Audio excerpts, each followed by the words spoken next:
the Russians are not stupid. Putin is not stupid. They know that they have done very badly in this war so far. They have, in effect, from their point of view, it's turned from an offensive war into a defensive war.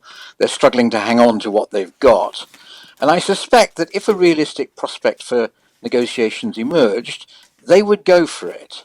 The problem about getting negotiations going on at the moment is on the other side that Zelensky knows that he's winning, he's on a roll, and therefore he's not willing to go for them. Putin has delivered a defiant message despite recent setbacks in Ukraine, saying victory is assured. Speaking to workers at a factory in St. Petersburg that makes air defense systems, Putin said Russia was stepping up production of military equipment for what he called its special military operation in Ukraine. And the Russian Foreign Minister Sergei Lavrov also held a news conference today in Moscow to sum up the year of 2022 in diplomatic relations, and he spoke out against the West's allegations against Russia. They accused Russia of so-called aggression against Ukraine, alleging that it was the reason behind all the woes in global economy. I won't even waste my breath trying to refute these claims because the statistics of the World Bank and the IMF have been indicating that the crisis had been developing even before the beginning of the special military operation, and President Putin had given data about the situation in the world economy being entirely due to the selfish position of the United States and its allies. Well, Sir Tony Brenton is a former British ambassador to Russia. Good evening to you, Sir Tony. Good evening, Carol. Thanks so much for joining us tonight. What do you make, first of all, of where President Putin is? He delivered that defiant message, talking about victory being assured, talking about stepping up production in the military factories and so on across Russia. Yes, well, as Michael Clark's just said, it was a pretty defiant, uncompromising message. But I think it covers up. The Russians are not stupid. Putin is not stupid. They know that they have done very badly in this war so far. They have, in effect, from their point of view, it's turned from an offensive war into a defensive war. They're struggling to hang on to what they've got. And I suspect that if a realistic prospect for negotiations emerged, they would go for it. The problem about getting negotiations going on at the moment is on the other side that Zelensky knows that he's winning, he's on a roll, and therefore he's not willing to go for them. Indeed, and as Michael Clark was describing, there do seem to be indications that we're in a brief lull during these winter months, and that come the spring or even before that, we could see a renewed Russian offensive. From what you see and hear from Moscow, do you think that is likely? I wouldn't rule it out. Like Michael, you have to be very cautious about making predictions at the moment. But the war is thoroughly bogged down at the moment, and people much more expert than me on military matters are talking about a sort of First World War time situation of trenches and very little movement. And that's exactly what we've seen in the current struggle that's going on in Soledar and near Bakhmut. The Russians may go for an offensive, but they may be equally happy just to sit tight and watch the Ukrainians struggle to get through their lines. From their point of view, the ideal really, or at least the best likely outcome, is that when whatever happens in the spring, it doesn't change the situation very dramatically. And at that point, people begin to say, in particular as Ukrainians, look, this is going nowhere. Your country is suffering immensely. Maybe we should get together and talk. Because as you pointed out, President Zelensky has made it clear that he's not prepared to negotiate until Russia pulls back, and he is intent on keeping Ukraine's territorial integrity. Whereas, of course, President Putin would very much want to ensure that he can show at least something to his people from this disastrous invasion. Well, that's exactly right. Putin has staked a claim to 4 provinces of Ukraine, none of which he completely occupies at the moment.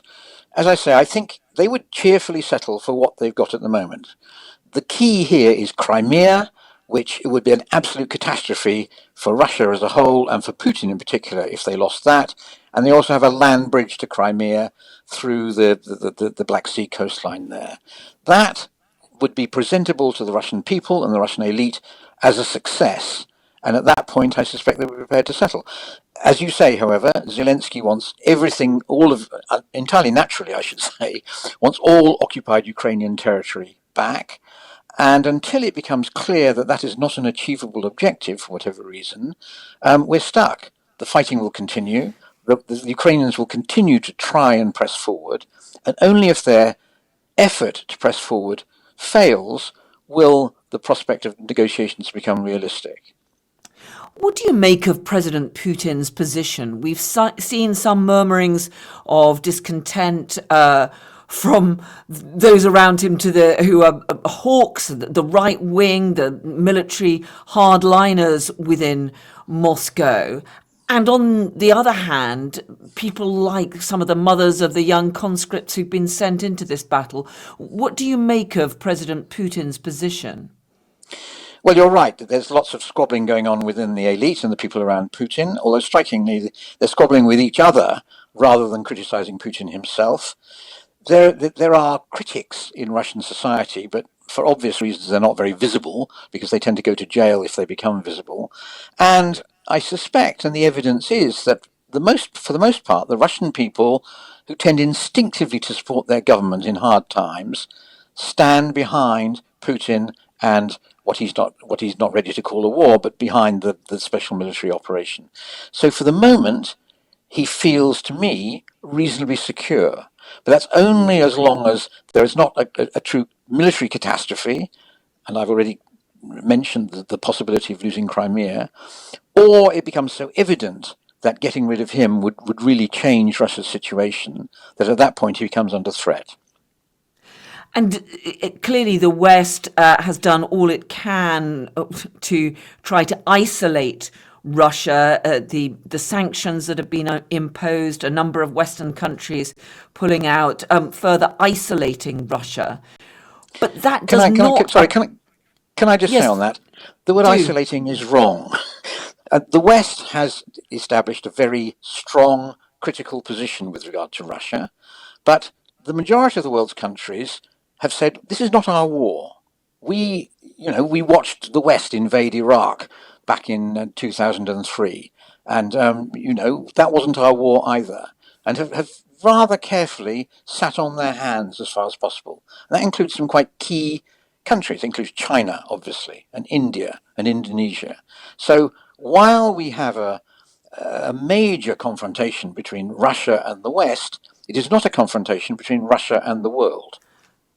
So, to finish the point, I was going to ask you, and which you answered in part, these attempts by the West to make life harder, the attempts to isolate Russia, in a sense, it's just meant that he has strengthened his relationships elsewhere, and thus is able to continue with this war in Ukraine. Well, I don't want to overstate it. I mean, the Chinese, even the Chinese, who are probably the Russia's closest supporters, are very uncomfortable with where they find themselves. They have very strong economic links with the West that they don't want to see damaged. So, for example, they're not breaching Western sanctions. They are offering rhetorical support to Russia. They are buying Russian oil, which is released, of course, by the fact that we no longer are. But they're very cautious about getting directly into bed with Russia. I mean, the West is still, by far, the most powerful bloc, if I could put it this way, on the world. And everyone is therefore very cautious about alienating it. But there are an awful lot of countries out there who are really quite unenthusiastic about finding themselves dragged into this conflict. Sir Tony Brenton, former British ambassador to Russia, really good to speak to you tonight. Thank you so much for joining us.